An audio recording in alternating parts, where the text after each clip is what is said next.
প্রিয় নবম এবং দশম শ্রেণীর শিক্ষার্থীরা, বৃত্ত উপপাদ্য অধ্যায়ে আরও দুটি নতুন উপপাদ্য নিয়ে তোমাদের সামনে হাজির হলাম। আমি অমিত সরকার, প্রভাষক উচ্চতর গণিত, Khulna collectorate public school and college. প্রিয় শিক্ষার্থী, আজকের ক্লাসে আমি তোমাদের বইয়ে উপপাদ্য 27 এবং 166 নম্বর পৃষ্ঠায় যে একটি কাজ আছে, আমি এই দুটি উপপাদ্য আজকের ক্লাসটিতে আমি তোমাদের পড়াবো। আশা করি এই দুটি উপপাদ্য তোমাদের আর কার কোনো সমস্যা থাকবে না এই ভিডিওটি যদি তোমরা দেখো। প্রিয় শিক্ষার্থী, শুরু করছি। প্রথম যে উপপাদ্যটি পড়াবো সেটি হচ্ছে উপপাদ্য 27। আমরা যদি লক্ষ্য করি, উপপাদ্য 27 আমাদের বলেছে যে দুইটি বৃত্ত পরস্পরকে বহিঃস্পর্শ। আসলে দেখো, বহিঃস্পর্শ মানে কি? বহিঃস্পর্শ মানে হচ্ছে দুটি বৃত্ত বাইরে যদি স্পর্শ করে। লক্ষ্য করো, এই দুটো বৃত্ত পরস্পরকে বাইরে স্পর্শ করেছে, আর এটি হচ্ছে বহিঃস্পর্শ করলে এদের কেন্দ্রদ্বয় এবং স্পর্শ বিন্দু দেখো সমরে একই রেখায় অবস্থিত। অর্থাৎ এই দুটো বৃত্তের কেন্দ্র আর যে বিন্দুতে স্পর্শ করেছে এই তিনটা বিন্দু মানে একই রেখায় অবস্থিত। এটি তোমাকে আসলে প্রমাণ করতে হবে। তাহলে শুরুতে আমরা যেটা বলবো যে মনে করি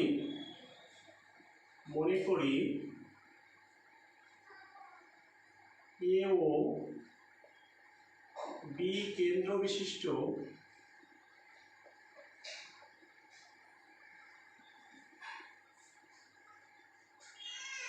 বৃত্তদ্বয় পরস্পরকে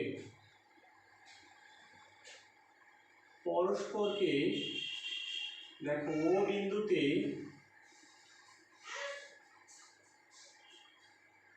কি স্পর্শ করেছে? বহিঃস্পর্শ করেছে।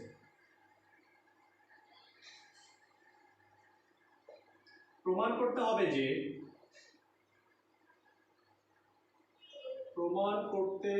যে কি প্রমাণ করতে হবে?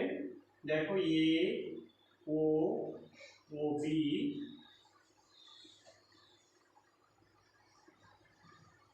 সমরেখ।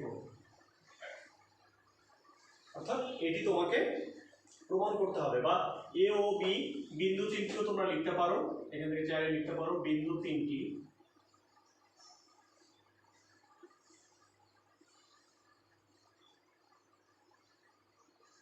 সমরেখ। একই কথা আমরা এখন এখানে অঙ্কন করেছি, লক্ষ্য করো অঙ্কন। দেখো, দুইটা বৃত্ত পরস্পরকে বাইরে স্পর্শ করেছে, সেটা ও বিন্দুতে। তাহলে আমরা বলতে পারি যেহেতু বৃত্তদ্বয় পরস্পরকে কোন বিন্দুতে স্পর্শ করেছে? ও বিন্দুতে স্পর্শ করছে, তাহলে ও বিন্দুতে তাদের একটি সাধারণ স্পর্শক থাকবে। সাধারণ স্পর্শক কেমন? দেখো, এই বৃত্তেরও যেটা স্পর্শক আবার এই বৃত্তেরও সেটি স্পর্শক, তাহলে সেটার নাম হচ্ছে সাধারণ স্পর্শক। এটার নাম আমরা বললাম, এদিকে হলো পি আর এদিকে একটা স্পর্শক বললাম, সেটির নাম হলো কিউ। তাহলে আমরা বলতে পারি যেহেতু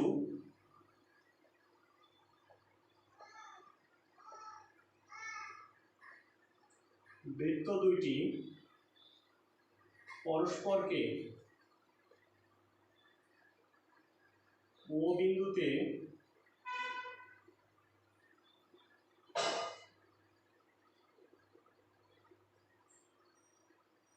বহিঃস্পর্শ করেছে। লক্ষ্য করো, বৃত্ত দুটি যেহেতু পরস্পরকে ও বিন্দুতে বহিঃস্পর্শ করেছে, সুতরাং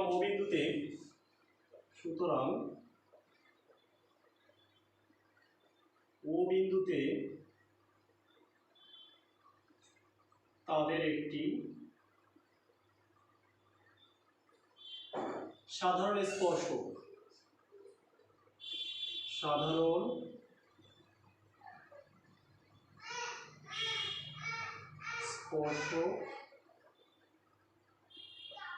থাকবে। এভাবে লিখলাম, ও বিন্দুতে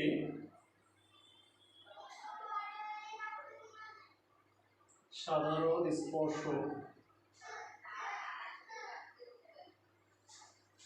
দেখো পি ও কিউ আঁকি, এভাবে লিখে দিলে হবে।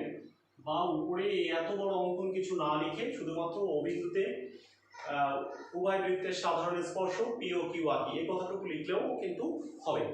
তাহলে আমরা দেখি, এখন আমরা যেটা বললাম যে পি ও কিউ এটা একটা সাধারণ স্পর্শক। সাধারণ স্পর্শক মানে কি? এই বৃত্তের স্পর্শক এই বৃত্তটারও স্পর্শক। তাহলে এটি হচ্ছে আমরা সাধারণ স্পর্শক। আমরা এখন চলে যাব প্রমাণের শুরুতে যেটা চাইলে তুমি ধাপ দিয়ে লিখতে পারো, ধাপ 1। প্রিয় শিক্ষার্থী, আমরা যদি এখান থেকে লক্ষ্য করি, দেখো এ কেন্দ্র বিশিষ্ট একটা বৃত্তে, এ কেন্দ্র বিশিষ্ট বৃত্তে লক্ষ্য করো যে এওটা হচ্ছে স্পর্শ বিন্দুগামী ব্যাসার্ধ, আর এই ও বিন্দুতে দেখো এটা হচ্ছে পি ও কিউ, একটা হচ্ছে স্পর্শ। তাহলে প্রথমে আমরা একটা বলবো যে এ কেন্দ্র বিশিষ্ট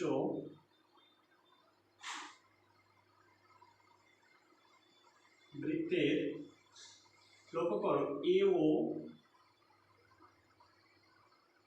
স্পর্শ বিন্দুগামী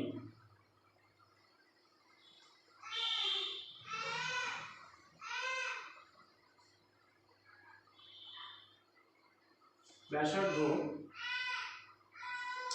লক্ষ্য করো এখানে বলছে স্পর্শ বিন্দুগামী ব্যাসার্ধ এবং পি ও কিউ হচ্ছে স্পর্শ।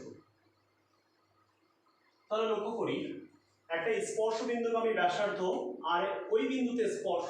তাহলে লক্ষ্য করো ও বিন্দুতে স্পর্শ বিন্দুগামী ব্যাসার্ধ হচ্ছে এও, আর ও বিন্দুতে স্পর্শ হচ্ছে পি ও কিউ। তাহলে দেখো এরা পরস্পর লম্ব, তার মানে আমরা লিখতে পারি যে অতএব কোণ পি ও এ কোণ। আর প্রথমে এটাও লিখতে পারো, সেটাও লেখা যেতে পারে, আর তুমি এভাবে লিখতে পারো যে এ ও পি কোণ ইকুয়াল এক সমকোণ। দেখবে বইতে এখানে কোনো সাইড নোট নেই, অবশ্যই এখানে সাইড নোট দিবে, কারণটা হচ্ছে আমরা জানি যে স্পর্শ বিন্দুগামী ব্যাসার্ধ স্পর্শকের সাথে কেমন লম্ব। তাহলে এই কথাটি লিখে দিব যে লিখব যে স্পর্শ বিন্দুগামী ব্যাসার্ধ স্পর্শকের সাথে লম্ব। বা তোমরা উপপাদ্য টোটালটাও লিখে দিতে পারো, আমি সংক্ষেপে লিখে দিলাম, কারণ এই উপপাদ্যটি কিন্তু আমরা পড়েছি। এই উপপাদ্যটি আমরা 25-এ পড়েছি যে কোনো একটা বিন্দুতে বৃত্তের যে স্পর্শক অঙ্কন করা হয় সেই ওই বিন্দুগামী স্পর্শ বিন্দুগামী ব্যাসার্ধের সাথে সেটি কিন্তু লম্ব, অর্থাৎ পুরোটাও লিখতে পারো। তাহলে দেখো আমরা ঠিক অনুরূপভাবে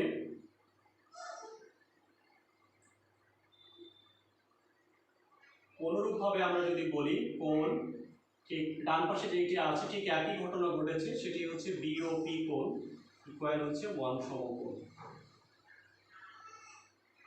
তাহলে এখান থেকে আমরা যদি এই দুটোকে আমরা এখন যোগ করে দিই, তাহলে দেখব দুটো কোণকে যদি যোগ করে দাও, তোমার এ ও পি কোণ প্লাস কোণ হচ্ছে বি ও পি কোণ ইকুয়াল 1 যোগ 1, তার মানে আমরা এখান থেকে দেখছি 2 সমকোণ।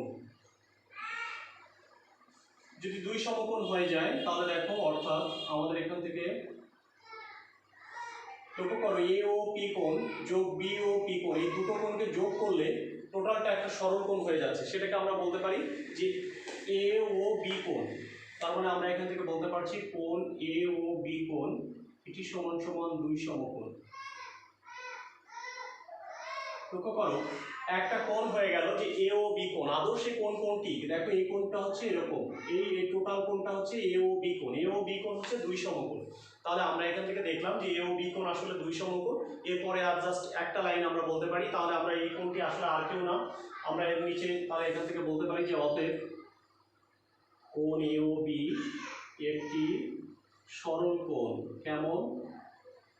সরল কোণ। তো এটা যখনই সরল কোণ প্রমাণ হয়ে গেল, তাহলে আমরা তখন বলতে পারি যে অতএব এ ও বি বিন্দুদ্বয়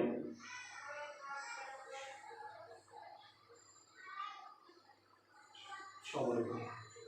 প্রিয় শিক্ষার্থী, আশা করি বুঝতে পেরেছো, খুবই সহজ একটা উপপাদ্য ছিল। তার মানে আমরা এখান থেকে যেটা প্রমাণ করেছি যে শুধুমাত্র একটা উপপাদ্যর হেল্প নিয়েছি, সেটি তোমাদের বইয়ের উপপাদ্য 25। তোমরা এই সাইড নোটের স্থলে চাইলে তোমরা উপপাদ্য 25টিও কিন্তু সরাসরি বা সম্পূর্ণভাবে লিখে দিতে পারো। বৃত্তের যে কোনো বিন্দুতে অঙ্কিত স্পর্শ বিন্দুর উপর লম্ব, অর্থাৎ এই সাইড নোটে যদি যে কেউ চাও উপপাদ্য 25টি কিন্তু সম্পূর্ণ লিখে দিতে পারবে। আমি এখন যেটি আলোচনা করব সেটি হচ্ছে বইয়ের 166 নম্বর পৃষ্ঠায় দুটি অনুসিদ্ধান্তর পরে একটা কাজ দেওয়া আছে, প্রমাণ করো যে বৃত্তের দুইটি বৃত্ত পরস্পরকে যদি অন্তঃস্পর্শ করলে এদের কেন্দ্র এবং স্পর্শবিন্দু সমরেখ হবে। আমরা এই উপপাদ্যটি এখন শিখব।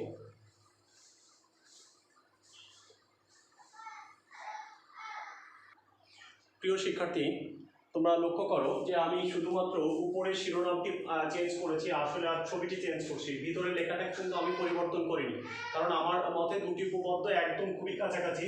দেখো, দুইটি বৃত্ত পরস্পরকে অন্তঃস্পর্শ করলে এদের কেন্দ্রদ্বয় এবং স্পর্শবিন্দু সমরেখ। এটি আমি কিভাবে করতে পারি, যে আমি আগে যে উপপাদ্যটি লিখেছিলাম সেটাকে দেখো খুব অল্প অল্প জায়গায় চেঞ্জ করব। আমরা এখানে লিখবো যে মনে করি এ ও বি কেন্দ্র বিশিষ্ট বৃত্তদ্বয়। তাহলে দেখো, একটা এ কেন্দ্র, এ হচ্ছে কোনটা, এ দেখো এ হচ্ছে বড় যে বৃত্তটা আছে, আর বি কোনটা, বি হচ্ছে ছোট যে বৃত্তটা আছে সেটার ব্যাসার্ধ। তার মানে বড় বৃত্ত যেটি আছে সেটির কেন্দ্র হচ্ছে এ, সেটির কেন্দ্র হচ্ছে এ। লক্ষ্য করো, আমি যেটা বলছি, এ হচ্ছে বড় যে বৃত্তটি আছে সেটার হচ্ছে কেন্দ্র, আর বি যেটি হচ্ছে সেটি হচ্ছে ছোট যে বৃত্তটি আছে সেটির কেন্দ্র হচ্ছে বি। আর এরা পরস্পরকে কি স্পর্শ করেছে, অন্তঃস্পর্শ করেছে। দেখো, একটার ভিতরে আরেকটা অন্তঃস্পর্শ করেছে হচ্ছে ও বিন্দুতে। তাহলে দেখো, ঠিক আগের লেখাটাকে আমরা একটু একটু এডিট করে দিলেই দেখবে এই উপপাদ্যটি প্রমাণ হয়ে গেছে। কিভাবে হয়ে গেছে আমরা একটু দেখি। যে মনে করি এ ও বি কেন্দ্র বিশিষ্ট বৃত্ত দুটি পরস্পরকে ও বিন্দুতে কি স্পর্শ করেছে, এখানে অন্তঃস্পর্শ করেছে। তাহলে বহির জায়গায় আমি একটু চেঞ্জ করে এখানে লিখলাম অন্তঃস্পর্শ করেছে, অন্তঃস্পর্শ করেছে। প্রমাণ করতে হবে যে যে এ ও বি, দেখো আগে এ ও বি আমি পরপর লিখেছিলাম, তুমি যদি এখান থেকে যে কোনো এক প্রান্ত দিয়ে শুরু করো তাহলে নিশ্চয়ই এখানে এ বি ও এভাবে লিখতে পারো, বা ওটা লিখলেও কোনো সমস্যা ছিল না। আমরা লিখবো এ বি ও বিন্দু তিনটি সমরেখ। তাহলে এটি আমি এখন প্রমাণ করব। নিশ্চয়ই তোমরা বুঝতে পেরেছো যে লেখাটিকে আমি খুব অল্প অল্প করে চেঞ্জ করছি। কিভাবে চেঞ্জ করছি তুমি দেখে নাও। আমি যদি অঙ্কনটা বলি, যে অঙ্কনটাও আমি প্রায় ঠিক রাখতে চাই। কি লিখতে চাই, যেহেতু বৃত্ত দুটি পরস্পরকে ও বিন্দুতে কি স্পর্শ করেছে, নিশ্চয়ই এখানে বহি স্পর্শ করেনি এটি, তাহলে নিশ্চয়ই লিখবো এখানে অন্তঃস্পর্শ করেছে। সুতরাং ও বিন্দুতে তাদের একটি সাধারণ স্পর্শক থাকবে, ও বিন্দুতে সাধারণ স্পর্শক নাম দিলাম পি ও কিউ আঁকি। তাহলে বুঝতে পারছো যে আমি উপর থেকে, অর্থাৎ সাধারণ নির্বাচন এবং অঙ্কন এই অংশটায় আমি শুধুমাত্র চেঞ্জ করলাম, যেখানে কথাটি ছিল যে বহিঃস্পর্শ করেছে সেই জায়গাটা শুধুমাত্র আমি অন্তঃস্পর্শ ছাড়া আর কোনো পরিবর্তন আসলে করিনি। এখন দেখি প্রমাণে আসলে কি চেঞ্জটি হবে, আমরা সেটা একটু লক্ষ্য করি। প্রমাণের স্থলে আগে প্রথমে দেখলাম ধাপ 1, এ কেন্দ্র বিশিষ্ট বৃত্তে এ যে কেন্দ্র, দেখো বড় যে বৃত্তটি এঁকেছি সেটির কেন্দ্র হচ্ছে এ। তাহলে এ কেন্দ্র বিশিষ্ট বৃত্তে দেখো এ ও স্পর্শ বিন্দুগামী ব্যাসার্ধ এবং পি ও কিউ হচ্ছে স্পর্শক। তাহলে এখানে কোনো পরিবর্তন নাই। আমি তাহলে লিখতে পারি যে অতএব কোণ, এখান থেকে আমরা বলতে পারছি যে এ ও পি কোণ ইকুয়াল এক সমকোণ। ঠিক কারণটাও এই একই রকম থাকলো। অনুরূপভাবে আমরা এখান থেকে বলতে পারি যে বি ও পি কোণ ইকুয়াল এক সমকোণ। তাহলে লক্ষ্য করো, আমরা এই জায়গা পর্যন্ত একদম অপরিবর্তিত অবস্থায় আমরা রেখে দিলাম। তার মানে আমি যেটা বলেছিলাম যে এই দুটি উপপাদ্য একটি ক্লাসে পড়ানোর একটাই উদ্দেশ্য, যে এই দুটি উপপাদ্যের মধ্যে খুব সামান্যই পার্থক্য। এখন প্রশ্ন হচ্ছে যে এই দুটো তো একটু আগে আমরা যোগ করেছিলাম, এখন তো আর আমি যোগ করলে কোনোভাবে প্রমাণ করতে পারবো না। হ্যাঁ, কারণ এখানে দেখো দুটোই একই কোণ, যে এ ও পি কোণ যা, বি ও পি কোণটাও সেটাই। তাহলে দেখো এই কোণটি, প্রথমে যে কোণটির কথা বলছি, এই কোণটি আসলে পি কিউ রেখার উপর ও বিন্দুতে লম্ব। কারণ দেখো এখান থেকে আমরা বলছি যে এ ও পি কোণ এক সমকোণ। আবারও বলছি, আসলে এই যে এও যে রেখাটি, সেটা আসলে এই যে পি ও কিউ রেখার উপরে লম্ব, তা না হলে কখনো এ ও পি কোণটা এক সমকোণ হতো না। তাহলে একটা জিনিস বুঝে নাও, আবার বি ও পি কোণ ইকুয়াল এক সমকোণ হয়ে গেছে। তার মানে আবার বলতে পারি যে না, পি কিউ রেখার উপর ও বিন্দুতে কি বলো বিও, এটাও কেমন, এটাও কিন্তু লম্ব। আবার বলছি, তাহলে একটা রেখার উপরে একটা বিন্দুতে কয়টা লম্ব আঁকা যায়, একটাই লম্ব আঁকা যায়। তাহলে প্রিয় শিক্ষার্থী, আমরা বলতে পারি যে ও এ এবং ও বি এই দুটো রেখা আলাদা কোনো রেখা না, এটি একটাই রেখা। ঠিক আছে, তাহলে এই কথাটি আমরা এখন ধাপ 2-তে লিখবো। আমি উপর থেকে লিখবো, যে কারণ উপরে আমাদের আর কোনো দরকার নেই, আমি এখান থেকে লিখি ধাপ 2। লক্ষ্য করি ধাপ 2-তে আমরা যে জিনিসটি লিখব সেটি হচ্ছে ধাপ 2। এখান থেকে আমরা বুঝতে পারছি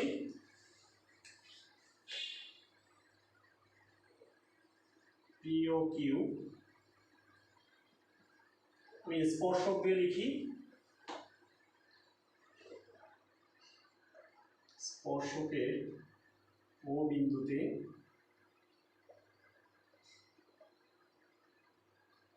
লিখি এও লম্ব। আবার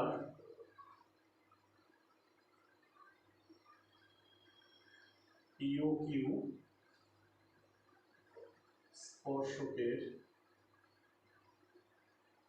ও বিন্দুতে, আর এটা হচ্ছে বিও। তাহলে আমরা বলতে পারি, এখানে বলে দিতে পারি যে যেহেতু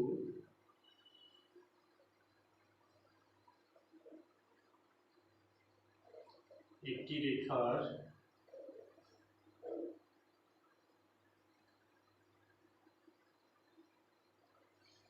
একটি নির্দিষ্ট বিন্দুতে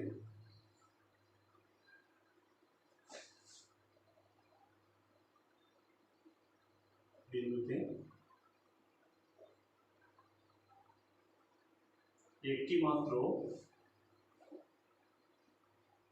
লম্ব অঙ্কন করা যায়,